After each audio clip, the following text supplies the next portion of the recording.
sudden chemical reaction.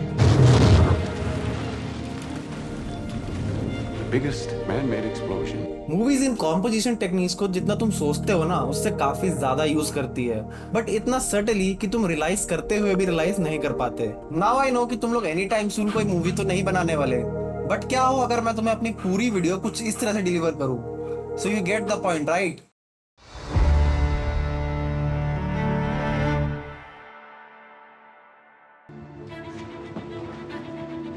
Using U-235, the bomb will need gadget will need a 33-pound sphere about this size, or using plutonium, the 10-pound sphere. Here's the amount of uranium Oak Ridge refined all of last month. And the Hanford plant made this much plutonium.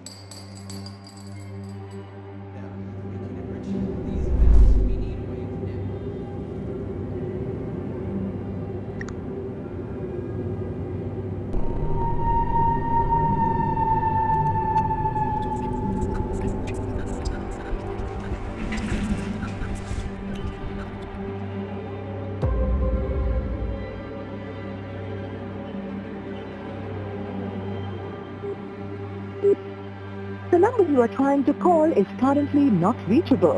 Please try again later. Please try again later.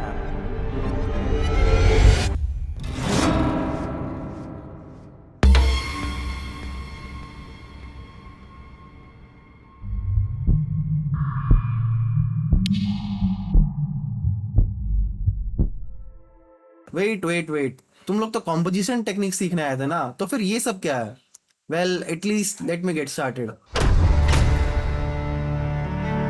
तो this one is pretty simple. तुम्हें नाम सुन के और visually ये shot को देख के ही समझ आ रहा होगा कि this shot is used for establishing relationship तुम्हारे कैरेक्टर्स और सब्जेक्ट्स के बीच। सरल भाषा में बोलूं तो ओवर द शोल्डर शॉट्स तुम्हारे कैरेक्टर के पर्सपेक्टिव को दर्शाता है। ये तुम्हारे ऑडियंसेस का अटेंशन उन चीजों पे लेके जाता है जो कि तुम्हारा कैरेक्टर कर रहा है, सुन रहा है या फिर देख रहा है, जैसे कि मैंने कुछ इस शॉट में किया है। यहाँ फ्रेम की लेफ्ट साइड में क्लियरली मेरा शोल्डर विजिबल है, while on the right side हमारे सब्जेक्ट यानी मेरा पर्सपेक्टिव दिख रहा है, जिससे you as an audience automatically builds a relation between me and the phone and you all get to know कि मैं अपने फोन पे कोई मैसेज चेक कर रहा हूँ। अब जनरली ये कॉम्पोजिशंस कॉन्वर्सेशंस को दिखाने के लिए यूज होता है, बट क्योंकि अकेले रहना मेरी सुपर पावर है, इसलिए I used over the shoulder shot to reveal information to the character and the audience as well. But अगर तुम इस टाइप के शॉट का बेस्ट एग्जांपल पूछोगे ना, तो वो गॉडफादर मूवी का ये ओपनिंग सीन है। Like you see in this scene, Don Corleone and ये कैरेक्टर आपस में बात कर रहे हैं, एंड इन दोनों के बात करने का रिलेशनशिप एंड पर्सपेक्टिव दोनों कैरेक्टर के ओवर द शोल्डर शॉट से डिपिक्ट किया है। अब क्योंकि बात हो ही रही है, तो यहाँ पे एक और इम्पोर्टेंट चीज है डिस्कस करने के लिए।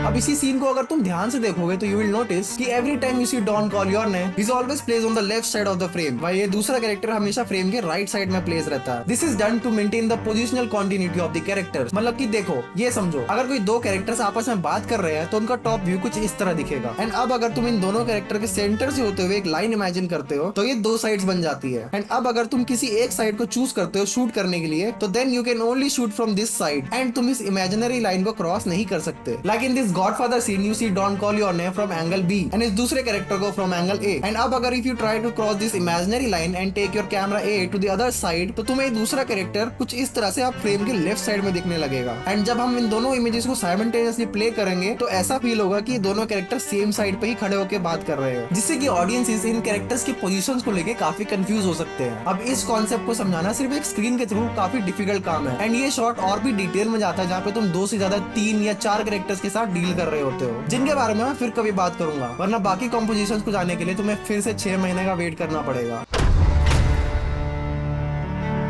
POV means point of view, and ये कॉम्पोजिशन भी ओवर द शोल्डर से काफी सिमिलर वे में काम करता है। फर्क सिर्फ 58 और 54 का है। मेरा मतलब है कि अगर ओवर द शोल्डर 50% है तो ये POV शॉट कंप्लीट 100% है। इसमें कोई रिलेशनशिप तो एस्टैब्लिश नहीं होता, बल्कि ये शॉट तुम्हारे ऑडियंसेस को तुम्हारे कैरेक्टर या सब्जेक्ट के पर्सपेक्टिव में पूरी तरह डाल देती है। लाइक इन दिस शॉट तुम मेरे शोल्डर के थ्रू देखने की जगह आप कंप्लीटली मेरी जगह बैठे हो एंड वो सारी चीजें एक्सपीरियंस कर रहे हो जो मैं एज अ कैरेक्टर एक्सपीरियंस कर रहा हूँ। इसकी हेल्प से तुम अपने ऑडियंसेस को तुम्हारे कैरेक्टर के इंटीमेट इमोशंस को क्लोजली एक्सपीरियंस करवा सकते हो कि तुम्हारा कैरेक्टर टेंस्ड है, डिसओरिएंटेड है या फिर डरा हुआ है, एक्सेट्रा एक्सेट्रा। एंड जब इस POV शॉट की बात आती है ना, तो मेरे दिमाग में सिर्फ एक ही शॉट घूमता है बार बार, द बैटमैन मूवी का ये shot. To give you some context, ये शॉट पेंगुइन जो कि एक नेगेटिव कैरेक्टर है उसका पीओवी दिखाता है, बिकॉज अभी अभी जस्ट बैटमैन ने उसकी कार उड़ा के पलट दी एंड वो धीरे धीरे उसकी तरफ बढ़ता आ रहा है। एंड इस शॉट में तुम क्लियरली फील कर सकते हो कि बैटमैन के धीरे धीरे पास आने से एंड अपनी at the time vulnerability because वो फंसा हुआ है उसकी वजह से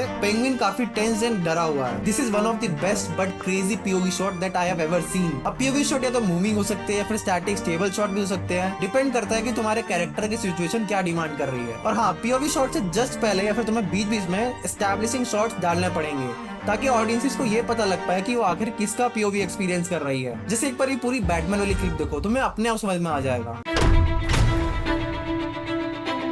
अब देखो, ये जो सारे कॉम्पोजिशन टेक्निक्स है ना, इन सबको फिल्म मेकर्स अपने अपने हिसाब से अलग अलग पर्पसेस को सर्व करने के लिए यूज कर सकते हैं। मे बी कैरेक्टर्स के इमोशंस को दिखाने के लिए, या फिर ऑडियंसेस के अटेंशन को तुम्हारे सब्जेक्ट पे ग्रैब करवाने के लिए, या फिर सिंपली जस्ट फ्रेम को विजुअली इंटरेस्टिंग दिखाने के लिए। एंड मजे की बात तो ये कि फिल्म के मीडियम से फिल्म मेकर का कुछ और अलग पर्पस हो सकता है दिखाने का, या फिर कोई स्पेसिफिक पर्पस हो ही ना दिखाने का, एंड येट ऑडियंसेस उसमें अपना अलग पर्सपेक्टिव परसीव कर सकती है। And there is nothing wrong in this. हो सकता है फिल्म मेकर का कोई इंटेंडेड पर्पस हो ही ना, बट ऑडियंस उसको कुछ इस तरह परसीव करे कि उनको फील हो कि इस कॉम्पोजिशन को यूज करने का यहाँ पे ये पर्पस था। एंड ये सब मैं तुम्हें इसलिए बता रहा हूँ because frame within frame is the best composition to explain this. If you look at this shot of mine, तो मैंने यहाँ पर कैरेक्टर को फ्रेम के अंदर एक और रेक्टेंगुलर फ्रेम से ब्लॉक किया है जो कि इस डोरवे और कर्टन से बन रहा है। अब ये मैंने इसलिए किया क्योंकि I wanted my character to feel trapped and feel vulnerable, since उसके पास चोर की कोई भी इंफॉर्मेशन अवेलेबल नहीं है एंड वो पूरे घर में अकेला बंद है। Therefore I use this doorway to create a frame के अंदर एक और फ्रेम एंड उसके अंदर ट्रैप मेरा कैरेक्टर। सिमिलरली अगर तुम ड्यून मूवी की इस ओपनिंग सीन को देखोगे तो उसमें पॉल का कैरेक्टर स्टार्टिंग में ब्रेकफास्ट करते हुए सर्कुलर फ्रेम के अंदर दिखाया गया, एंड देन अगेन इस शॉट में भी वो सिमिलर सर्कुलर फ्रेम के अंदर है। देयरफॉर डिपिक्टिंग कि पॉल अपने रॉयल फैमिली ट्रेडिशंस की वजह से एक सिंगल प्लैनेट जो कि सर्कुलर है उसके अंदर काइंड ऑफ एक ट्रैप लाइफ जी रहा है। Also in this shot from the Batman again we can see Bruce Wayne framed in a circular shape, जो कि फील होता है फिल्म मेकर्स ने इसमें सिर्फ शॉट को विजुअली इंटरेस्टिंग बनाने के लिए किया। अब ये बिल्कुल हो सकता है कि डायरेक्टर का पर्पस कुछ और ही हो इन दोनों शॉट्स में, बट मैंने उसको अपने अलग ही तरीके से परसीव किया, which is completely normal and fine. Also one more thing, कि तुम फ्रेम के अंदर एक और फ्रेम बनाने की वजह तुम अपने फ्रेम को विजुअली अलग अलग पार्ट्स में डिवाइड कर सकते हो। जैसे कि this shot from an Indian movie called super deluxe. You see how this barn door is visually dividing the frame into two parts. This one is pretty simple but yet can be complex, and इसको हर movie के almost हर shot में use किया जाता है। Depth simply means to create a separation between a character or subject and the rest of the elements in the frame, जिससे कि audiences का attention instantly and automatically तुम्हारे सब्जेक्ट या फिर कैरेक्टर पर जाए। अब इसको तुम लाइटिंग से, कलर ग्रेडिंग से, या फिर कैमरा अपर्चर या फिर तीनों को एक साथ यूज करके भी अचीव कर सकते हो। But the most efficient way is layering. Subject के अराउंड लेयर्स बनाओ अलग अलग एलिमेंट्स, फिर अपने कैमरा के फोकस को अपने मेन सब्जेक्ट पे शिफ्ट करो जिससे कि बाकी सारे एलिमेंट्स ब्लर आउट हो जाए एंड तुम्हारा मेन सब्जेक्ट या फिर कैरेक्टर क्लियर आउट दिखे। तुम एक शॉट को देखो from the movie knives out. It's a simple shot of a hand playing piano, but क्योंकि यहाँ पर एक क्लियर सेपरेशन है between the background subject and the foreground, जो कि एक सिंगल पियानो वाले एलिमेंट से इन लोगों ने क्रिएट कर दिया, इसलिए ये सिंपल सा शॉट भी इतना विजुअली इंटरेस्टिंग लग रहा है। और सिर्फ यही नहीं, तुम किसी भी मूवी का कोई भी शॉट उठा के देख लो, उसमें तुम्हें सेपरेशन या फिर डेप्थ देखने को मिल जाएगा, आइदर थ्रू लाइटिंग और कलर ग्रेडिंग और थ्रू कैमरा अपर्चर।